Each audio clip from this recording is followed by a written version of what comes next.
হিন্দু ও মুসলিম ছাত্রদের জন্য mid day মিলে রান্না হচ্ছে পৃথকভাবে। পূর্বস্থলীর নাদনঘাটের একটি স্কুলে অবাক করা ছবি। রান্নার জন্য আলাদা মহিলা পর্যন্ত নিয়োগ করা হয়েছে। আলাদা রান্না হোক তিনিও চাননি, এমনটা দাবি করছেন বিদ্যালয়ের প্রধান শিক্ষক।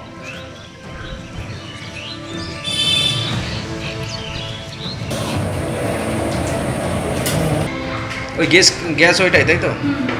এটা কি আপনি করেন? গ্যাস সিলিন্ডার আছে, পাইপ লাগানো আছে। আচ্ছা, আমি রান্না করি, একধারে উনি রান্না করেন। দুটোই দুভাগে? হাঁড়ি সব আলাদা আলাদা ভাগ। থালা হাঁড়িও আলাদা আলাদা ভাগ? কেন এই ভাগটা কেন? সব ভাগ এবেলা যে দু রকম, হিন্দুদের মুসলিমদের খাবে না। আচ্ছা, সেই বলে আলাদা। আর হিন্দুরা মানে আপনার হাতে খাবে না, তাই ওটা আলাদা, তাই তো? আলাদা। এটা কতদিন ধরে চলছে? ওই তো বলছি, সেই যখন থেকে কাজ শুরু হয়েছে তখন থেকে। আচ্ছা, আপনার এতে খারাপ লাগে না যে এরকম পজিশন স্কুলে? আমাদের খারাপ নেই, কি করবো, এবার ওনারা যা করছে তাই তো আমরা করছি। স্কুলে হেড স্যার এই নিয়ে কিছু বলেছে? স্যার একবার বলছিল যে করিয়ে দেবার নাকি বলছিল। আচ্ছা, মিটিংও দেখেছিল, তারপরে হয়নি, তাই? আচ্ছা, তো হাতা খুদনি ওগুলো কিরম কি আছে? সব আলাদা আলাদা আছে, আমার আলাদা ওনার আলাদা। আপনি তাহলে হিন্দুরা হয়ে রান্না করছেন, তাই তো? আর ওটা মুসলিম হয়ে রান্না করেন। হাতা খুন্তি থেকে সবই আলাদা? হ্যাঁ, সবই আলাদা। শুধু গ্যাসে একটা রয়েছে, দুটো ওভেন আলাদা রয়েছে। এবার যখন বাচ্চারা খায় তখন? তখন ওই যে আলাদা এই পাশে বসে আমাদের কপালে দেখে। আচ্ছা, তখন এরকমভাবেই চলছে, তাই তো? এটা কতদিন ধরে চলছে? আমি এসে তারিখে দেখছি।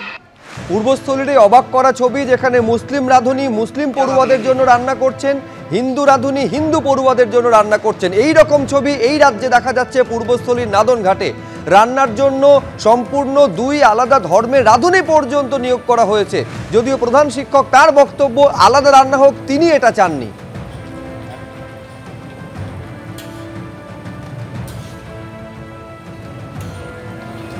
মেন হচ্ছে যে আমি দুটো রান্না চাই না। আচ্ছা, আমি এভাবে দুটো রান্না চাই না। স্কুল থেকে তো এরকম একটা পরিসর হিন্দু মুসলিম, এটা কি বলবেন? এটা তো এখানে কোনো সমস্যা নেই। আচ্ছা, এখানে কোনো রকম কোনো সমস্যা নেই, কোনো কিছু নেই। আচ্ছা। কিন্তু আমি এটা চাই না, কারণ আমি স্কুলটাকে আর উন্নতি করতে চাই, ভালোভাবে খাওয়াতে।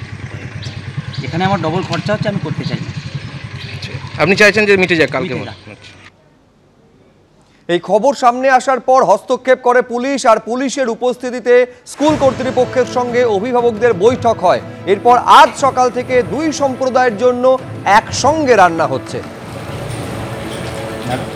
দেখতে পাচ্ছেন একেবারে এই খবর সম্প্রচারিত হওয়ার পর পুলিশের উপস্থিতিতে অভিভাবকদের সঙ্গে বৈঠক, তারপর হিন্দু মুসলিম পড়ুয়াদের জন্য একসঙ্গে রান্না হচ্ছে।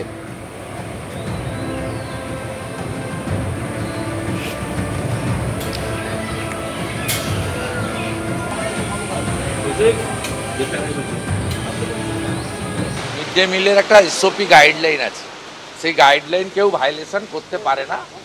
তবে আমি শুনেছি অনেক জায়গায় মুসলিম এলাকায় গার্ডিয়ানরা গিয়ে তারা বলেন হালাল ছাড়া, ওই মাঝে মাঝে এক আধ দিন চিকেন দেয়, হালাল ছাড়া মাংস করা যাবে না। এই বিতর্কে গিয়ে অনেক জায়গায় হেডমাস্টারমশাইরা তারা চিকেন বন্ধ করেছে।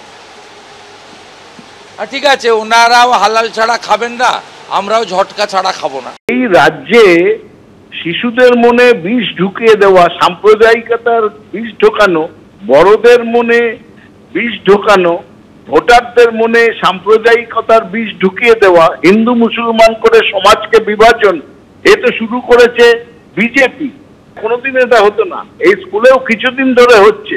এর উপর চাপ দিয়ে স্থানীয় বিজেপিরা এইসব ব্যবস্থা করছে, হিন্দু মুসলমান আলাদা করছে, ছোঁয়াছুত আবার ফেরত আনতে চাইছে, আবার সেই পুরনো মধ্যযুগীয় অস্পৃশ্যতা এই বাংলার বুকে ফেরত আনতে চাইছে।